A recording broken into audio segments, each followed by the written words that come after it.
what Trump understands is people don't want friction. And if I can create enough friction in their world, it's the same way he ran his businesses, by the way. Yeah.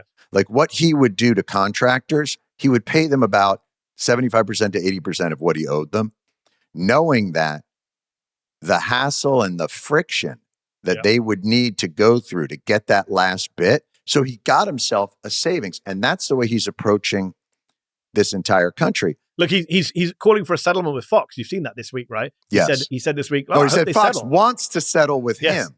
Which is planting the idea that is out there. He's very good at kind of testing the waters.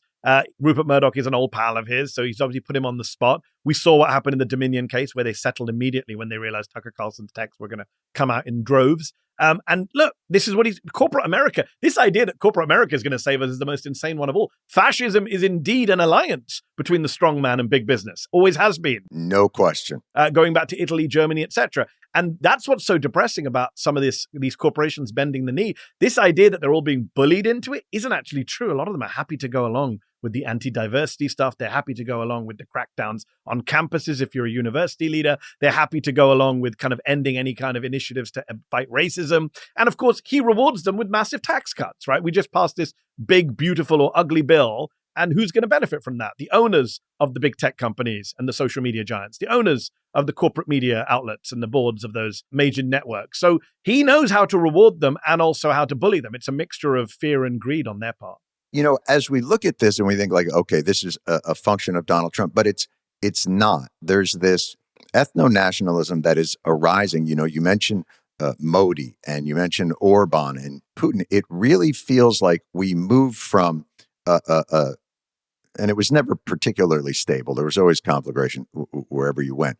But it's a new world order that goes back to the idea of, and to quote Thomas Shelby from Peaky Blinders, big fuck small.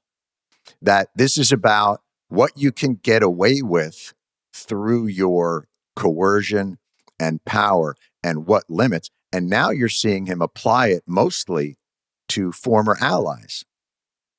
The EU, you know, he is much more willing to, as you said, lionize North Korea and Russia and these other authoritarian governments, and much less, you know, to him, the EU is just too gay. It's too gay for Trump. He likes those heterosexual countries like North Korea.